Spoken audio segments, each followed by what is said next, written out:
अर्पिता के लिए कुछ भी। जैसे ही अर्पिता ने ये कहा, हवा का रुख अचानक बदल गया।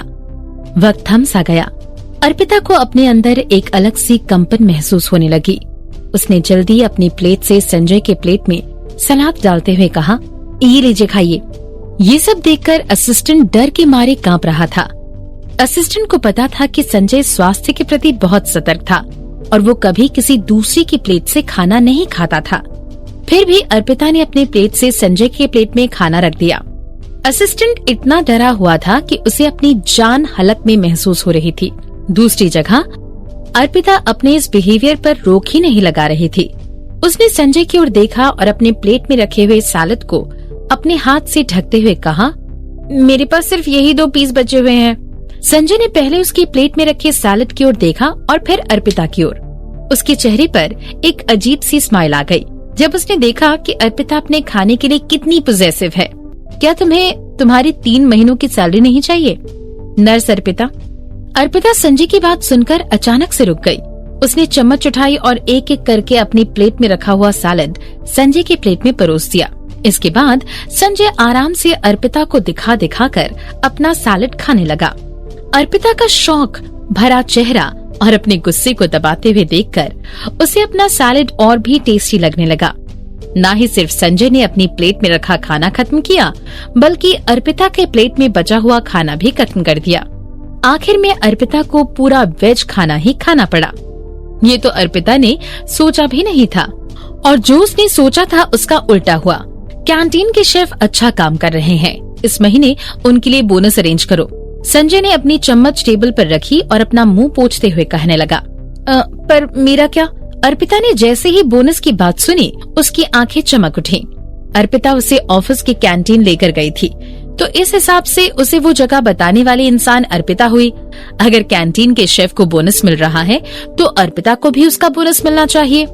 और तो और उसने अपने खाने की भी कुर्बानी दे दी। वो संजय की ओर उम्मीद भरी नजरों के साथ देखने लगी। तुम्हारे लिए नहीं, संजय ने अपने मुंह से निकलने हर शब्द पर स्ट्रेस देते हुए कहा। अर्पिता के चेहरे पर 1 मिनट में वो उदासी छाते हुए देखकर संजय के चेहरे पर अजीब स्माइल उभर आई। बॉस, अगली मीटिंग का समय हो रहा है, असिस्टेंट ने संजय को याद दिलाते हुए कहा। संजय की आंखों में एक अलग चमक आ गई और उसने अर्पिता की ओर देखा। तुम अनन्या का ख्याल रखो और उसके साथ पूरे ऑफिस देख सकती हो।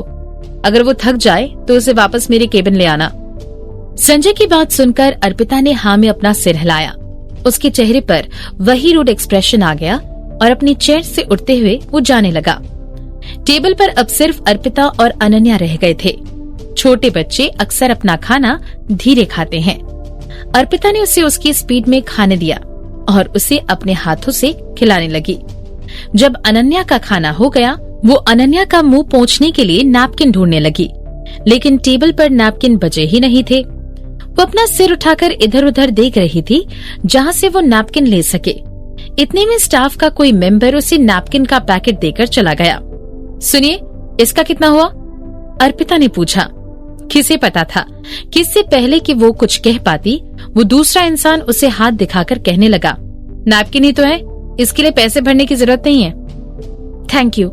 हालांकि अर्पिता को थोड़ा अजीब लग रहा था। उसे लगा कि नैपकिन का एक पैकेट सस्ता होगा, इसलिए उसने वो बात अपने दिल से नहीं लगाई। अनन्या का मुंह साफ करने के बाद उसने अनन्या को अपनी गोद में उठाया और कैंटीन से चली गई। अर्पिता को तो कोई खबर भी नहीं थी कि कैंटीन में संजय और अनन्या के साथ खाने वाली बात पूरे ऑफिस में आग की तरह फैल चुकी थी। बॉस, कैंटीन में वही अनजानी लड़की के साथ खाना खाने के लिए बैठे, साथ में अनन्या भी थी, यहाँ तक कि उन दोनों ने अपना खाना भी शेयर किया। ये सनसनीखेज न्यूज पूरे ऑफिस में संजय के अर्पिता की प्लेट में से खाना लेते हुए फोटोग्राफ के साथ फैल गई। ओह माय गॉड, मेरे प्यारे संजय सर ने आज कैंटीन में खाना खाया। मैं क्यों नहीं गई आज कैंटीन? लेकिन इंटरेस्टिंग बात तो ये है कि वो औरत है कौन? मुझे नहीं पता, मैं नहीं जानती। सारे दुश्मन एक तरफ, संजय सर सिर्फ मेरे हैं। जरा अपनी नींद से जागो। संजय सर ने कब कैंटीन में खाना खाया है, और वो भी किसी और की प्लेट से? मेरे हिसाब से उनके बीच जरूर कोई ना कोई बात तो चल रही है, शायद 1 साल से। तुम साफ साफ ये क्यों नहीं कहते कि वो औरत लिटिल प्रिंसेस की माँ है? मैं बस अभी यही कहने वाली थी। क्या सिर्फ मुझे ही लगता है कि लिटिल प्रिंसेस का उस औरत के साथ एक अलग ही लगाव है? भले ही वो दोनों एक जैसे ना दिखते हों, लेकिन उनकी आंखें बहुत मेल खाती हैं। ऑफिस में हर जगह हर कोने में यही बात चल रही थी। जंगल में लगी आग की तरह ये बात फैल रही थी। अर्पिता को अंदाजा भी नहीं था कि उसकी मौजूदगी ने मित्तल कंपनी में बवाल खड़ा कर दिया था। वो तो बस अनन्या को अपनी गोद में लिए घूम रही थी। जब वो लोग HR डिपार्टमेंट पहुंचे, वहाँ कई सारे लोग इंटरव्यू के लिए आए हुए थे। वो खुद को वहाँ एक नजर देखने से रोक नहीं पाई। कुछ सेकंड बाद एक एम्प्लॉय उसकी तरफ आते हुए कहने लगा, मिस अर्पिता प्लीज आइए, मैं आपके लिए चेयर लेकर आता हूँ। इसकी कोई जरूरत नहीं, मैं बस एक झलक देखकर यहाँ से चली जाऊंगी। इससे पहले कि अर्पिता अपनी बात खत्म कर पाती, उसे HR डिपार्टमेंट में बैठा कर उसके सामने चाय का कप पेश कर दिया गया था। मित्तल कंपनी की सर्विस वाकई में बहुत अच्छी थी। हालांकि HR डिपार्टमेंट के लोगों को कैसे पता कि उसका नाम अर्पिता है? अर्पिता उनसे ये पूछने वाली थी कि अनन्या उसकी गोद में आ गई। अनन्या सामने हो रहे इंटरव्यू को देखकर खुद भी अपना सीना तान के अर्पिता के सामने उसकी गोद में बैठ गई, मानो उसका भी इंटरव्यू हो रहा हो। वो बहुत प्यारी लग रही थी। अर्पिता अनन्या में इतना खो गई कि उसे क्या पूछना था वो भूल गई। उसे गोद में उठाकर वो लोग वो इंटरव्यू के लिए आए हुए लोगों को देखने लगे। किसी भी प्राइम कॉर्पोरेशन का अहम हिस्सा होता है उसके एम्प्लॉयज। इस हिसाब से HR डिपार्टमेंट द्वारा किए जाने वाले काम बहुत इम्पोर्टेंट थे। जैसे जैसे अर्पिता इंटरव्यू के सवाल सुनते जा रही थी, उसका दिमाग इंटरव्यू देने आए हुए लोगों को परख रहा था।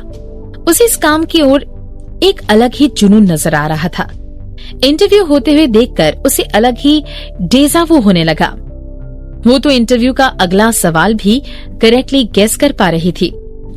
दूसरे ओर डिपार्टमेंट में जाने वाले उसके साथ सेम यही चीज हुई। वो जिस डिपार्टमेंट में गई, वहाँ के लोगों ने उसे बड़े प्यार और आदर के साथ ट्रीट किया। चाहे कुछ भी कहो, इतने डिपार्टमेंट घूम आने के बाद उसे भी अब लगने लगा था कि कुछ तो गड़बड़ चल रही है। शायद इसलिए कि अनन्या उसके साथ थी। बिल्कुल सही, अनन्या संजय की बेटी थी। जाहिर था कि मित्तल कंपनी का स्टाफ उसका ख्याल रखने के लिए कोई कमी नहीं छोड़ेगा। वो तो सिर्फ अनन्या की खातिरदारी एंजॉय कर पा रही थी। मार्केटिंग डिपार्टमेंट में गीतांजलि अपने फोन में व्हाट्सएप ग्रुप पर होने वाली हर बात को अच्छे से देख पा रही थी। सबके मैसेज पढ़कर उसे अलग सी बेचैनी होने लगी। गीता मैम, आखिर ये अर्पिता कौन है? उसने वाकई में मिस्टर संजय के साथ ऑफिस कैंटीन में खाना खाया? वो बहुत चालाक नजर आती है, उसकी भरोसेमंद असिस्टेंट अदिति ने कहा। अदिति ने ही ग्रुप पर होने वाली बात गीतांजलि को बताई थी। उसे अपने मन में पता था कि संजय को पाना बहुत मुश्किल है, लेकिन वो अपने रास्ते में किसी और इंसान को नहीं आने दे सकती थी। अदिति की बात सुनकर गीतांजलि ने फोन टेबल पर रख दिया। ऑफिस में ये सब लोग इस बात को बहुत सर पर चढ़ा रहे हैं, इसे इतना सीरियसली क्यों लेना? फोटोग्राफ में क्लियरली दिख रहा है, मैं उस वक्त कैंटीन में ही थी और मैंने खुद अपनी आंखों से देखा कि संजय सर अर्पिता की प्लेट से खाना लेकर खा रहे थे। अदिति ने गीतांजलि के सामने से फोन उठाया और कंपनी के व्हाट्सएप ग्रुप से वो फोटो डाउनलोड करने लगी और फिर वापस उसने फोन गीतांजलि के सामने रख दिया। वो फोटोग्राफ थोड़ी दूर से ली गई थी। उसमें संजय का पूरा चेहरा नहीं था, सिर्फ साइड प्रोफाइल थी। हालांकि फोटो देखकर ये साफ पता चल रहा था कि वो अर्पिता की प्लेट से खाना ले रहा था। हालांकि उसके सामने बैठी अर्पिता अपने गाल फुलाकर उसे देखी जा रही थी। वो फोटो काफी धुंधली थी और सिर्फ इतना बता रही थी कि आखिर वहाँ चल क्या रहा था।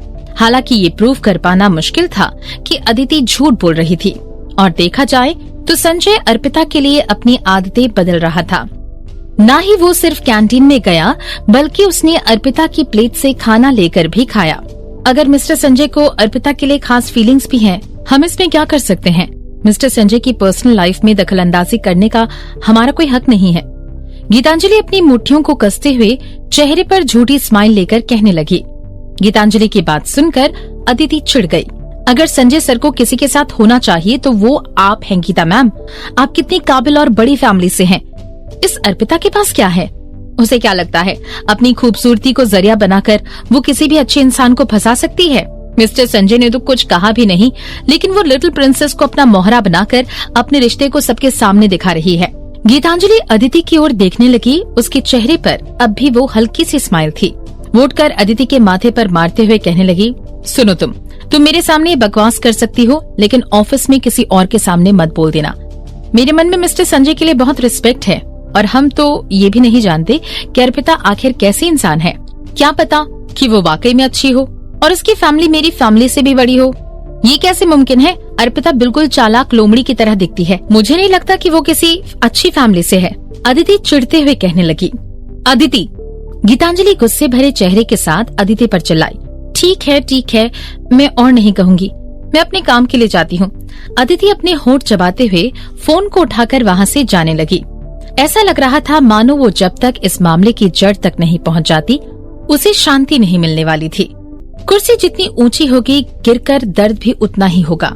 अर्पिता बहुत पॉपुलर हो चुकी थी क्योंकि कोई भी उसकी पहचान नहीं जानता था। एक बार जब इन लोगों को पता चलता कि जिस इंसान की इतनी बातें हो रही हैं, वो सिर्फ एक मामूली सी नर्स है, तो उनका क्या हाल होता। गीतांजलि अपने चेहरे पर आई शिकन को छुपाने लगी। उसने अपना फोन उठाया और कंपनी के व्हाट्सएप ग्रुप को खोलने लगी। दूसरी बार अकेले में उस फोटोग्राफ को देखते हुए वो अपनी जेलसी को कंट्रोल नहीं कर पाई। मीटिंग रूम के अंदर संजय अलग अलग डिपार्टमेंट की रिपोर्ट सुनते हुए अपनी उंगलियों को टेबल पर रखते जा रहा था। उसे इन लंबी और बोरिंग मीटिंग्स की आदत थी, लेकिन जब उसे अर्पिता के खुश और खूबसूरत चेहरे का ख्याल आया, वो अपने आप को हंसने से रोक नहीं पाया। उसे जानने की उत्सुकता हो रही थी कि अर्पिता आखिर अनन्या के साथ क्या कर रही होगी। संजय की आंखें साफ बता रही थी कि वो किसी गहरी सोच में खोया हुआ था।